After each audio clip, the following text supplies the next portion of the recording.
want to talk a little bit about the metals, platinum and gold and palladium and silver. Um, as people might know, South Africa is the biggest platinum producer in the world, or actually the area of South Africa. Also includes Zimbabwe. That's where you'll find most of the mining companies, either in South Africa or Zimbabwe. Now, this is actually a very unstable region, and there's been a lot of strikes recently, even in the mining industry, where they lost 3% of global production, or of their yearly production on one of the largest mining producers, just in the last month, due to strikes. And there's always power outages and everything like that. Now, yeah, I don't have a crystal ball and everything, too. I decided to get into platinum for a specific reason. I think the region is too unstable, and I sense something else coming up with China. If I was the Chinese, and considering that they are pretty close to pulled out a little too far here, to Africa, they've been moving into Africa. Actually, many of the African nations like dealing with the Chinese a lot better than the Western nations, because the Western nations seem to, through the World Bank and everything, they seem to make all these promises. They have all these glossy things that they say they're going to do for everybody, and they don't actually come through on it. And the Chinese just talk business. So, now, my opinion is that I think China is going to start exercising a hell of a lot more influence in Africa, a hell of a lot.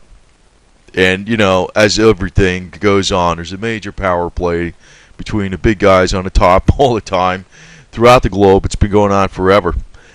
But considering that platinum and palladium really comes from two areas, like about almost 90% of it, if you take platinum or palladium, it's South Africa and Russia. Most of the rest of the global production is much smaller. And you consider how much the production is in relation to gold, it's like nothing, and it's far more industrial use than even silver.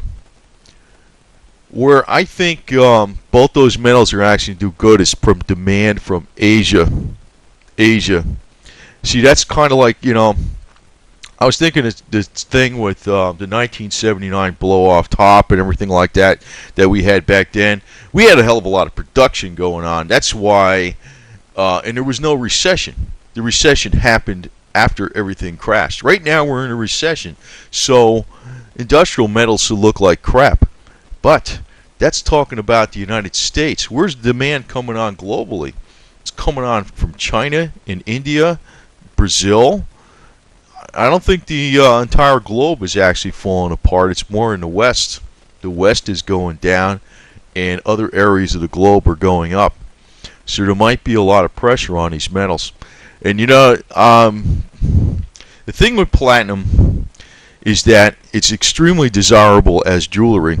Now, the people that are really into jewelry are more the Asians than the Americans, but hands down, if you could buy a platinum piece for the same price as white gold, which is a mixture of nickel mixed in with real gold, and you mix just ordinary nickel in it to get the white color, and you rhodium plate it, you would definitely take platinum. So, I don't know. I don't think the ratio is going to get too crazy because of demand from Asia.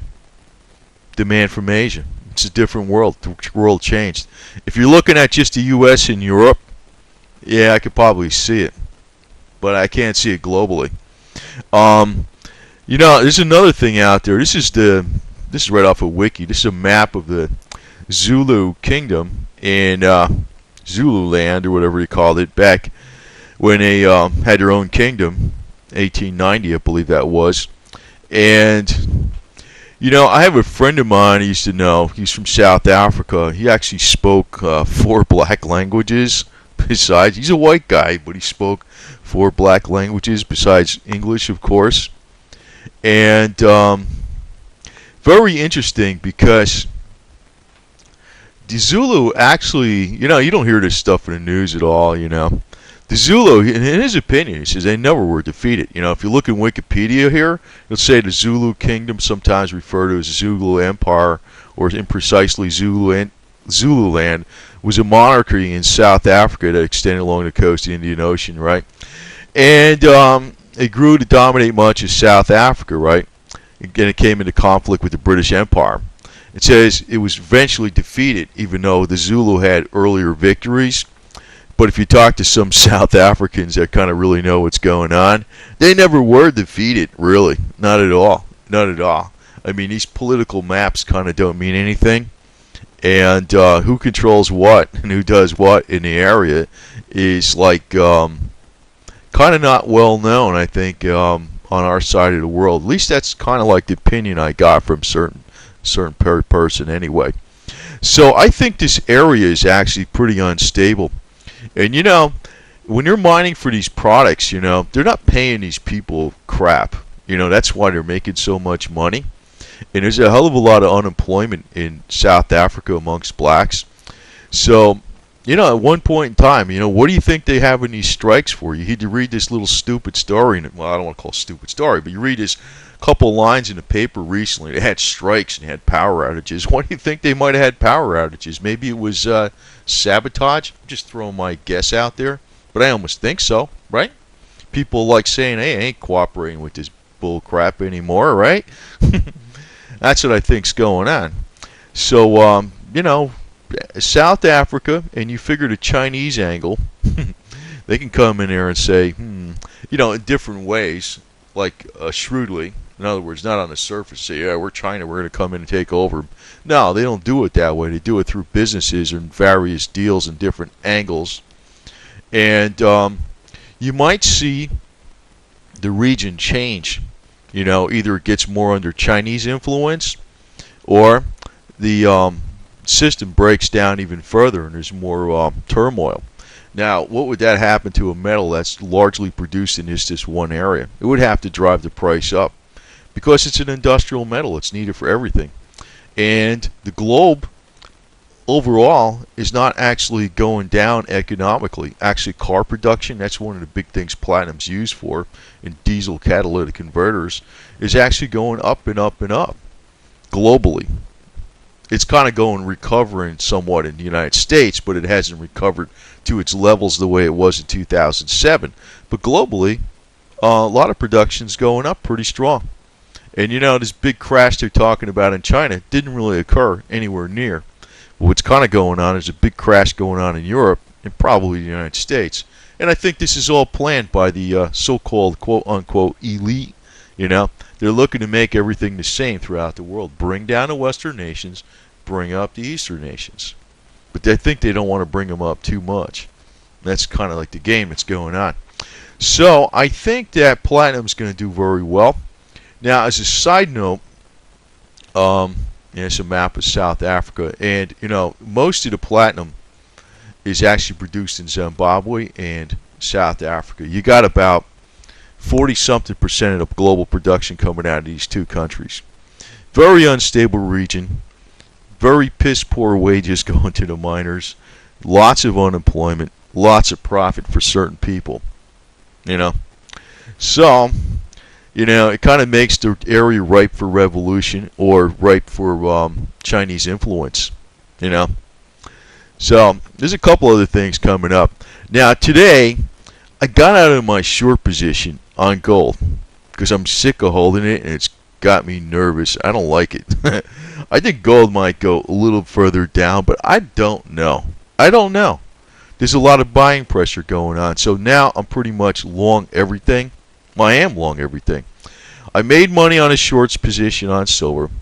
The gold short was a very slight loss. I mean, well, I think it was like $30 loss. I mean, it's not like it was a lot, considering how much was in there.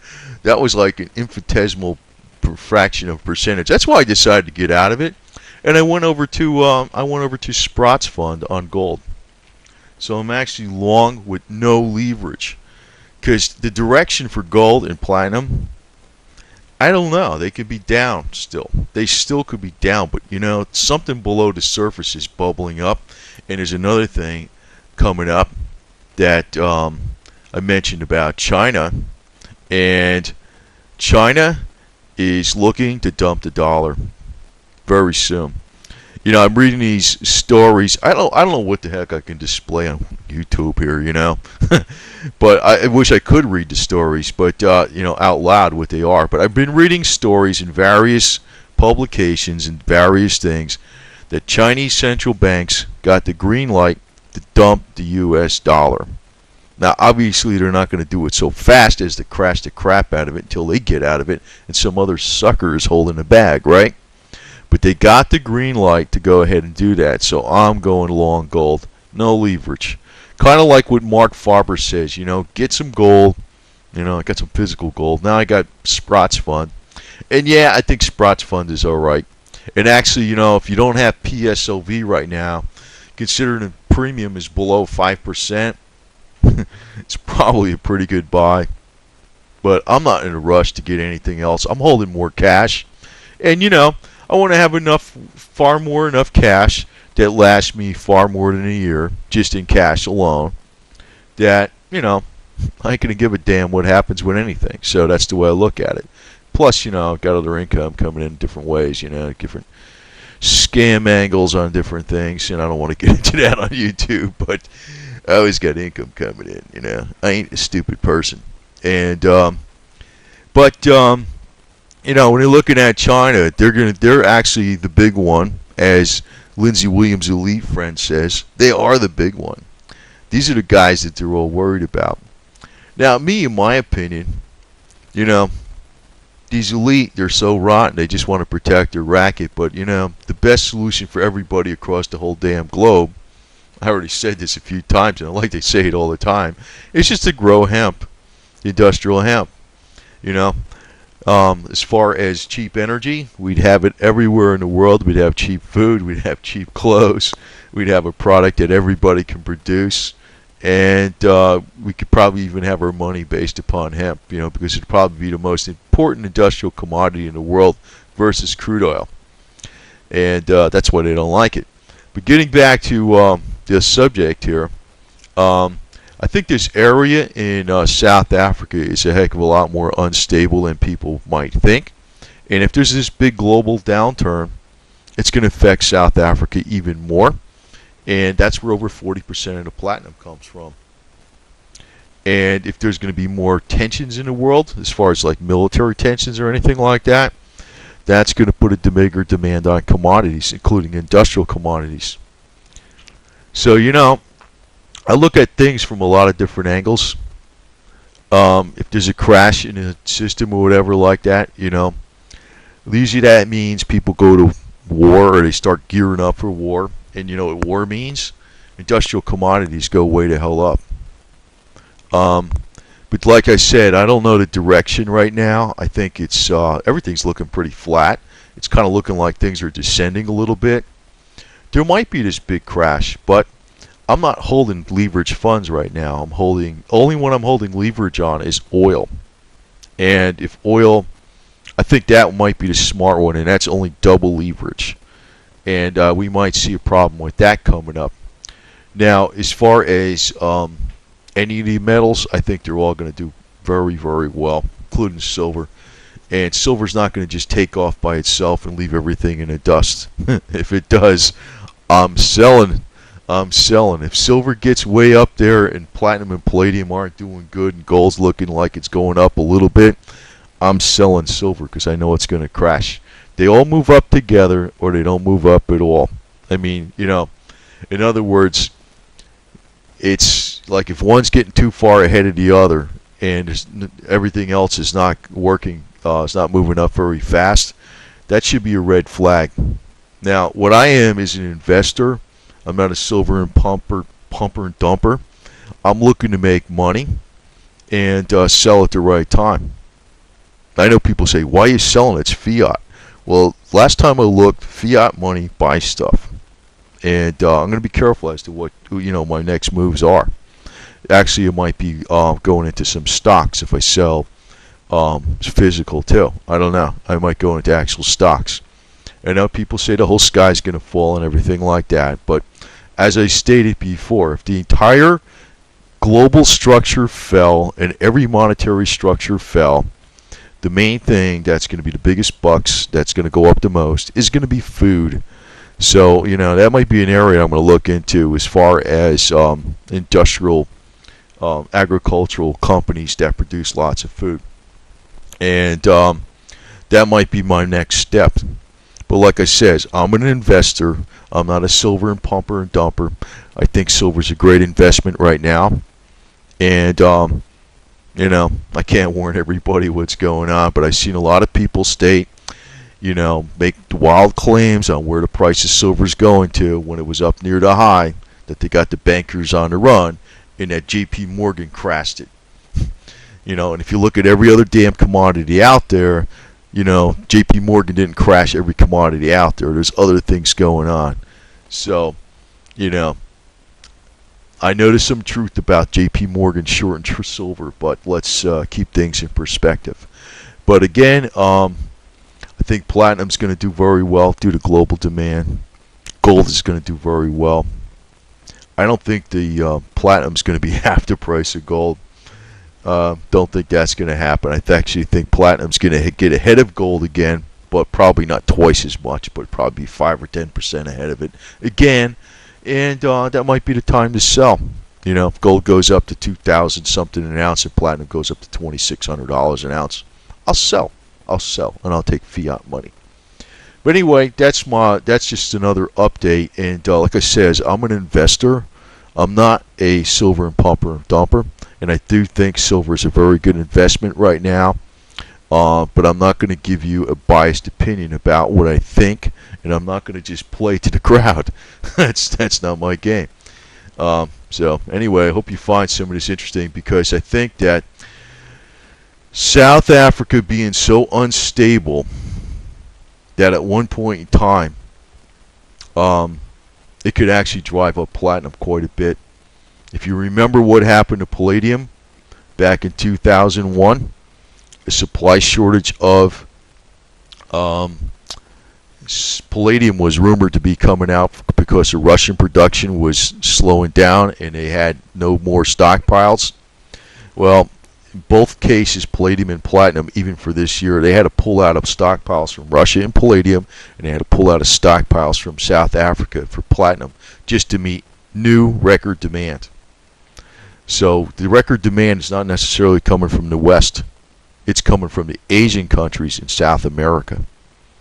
And, if things start heating up globally where there's tensions, where they think there's going to be a conflict, there's going to be a lot more buying pressure on all the commodities across the globe. So I think all the commodities are going to do good. I'm a little biased in that way, but I think they're all going to do good.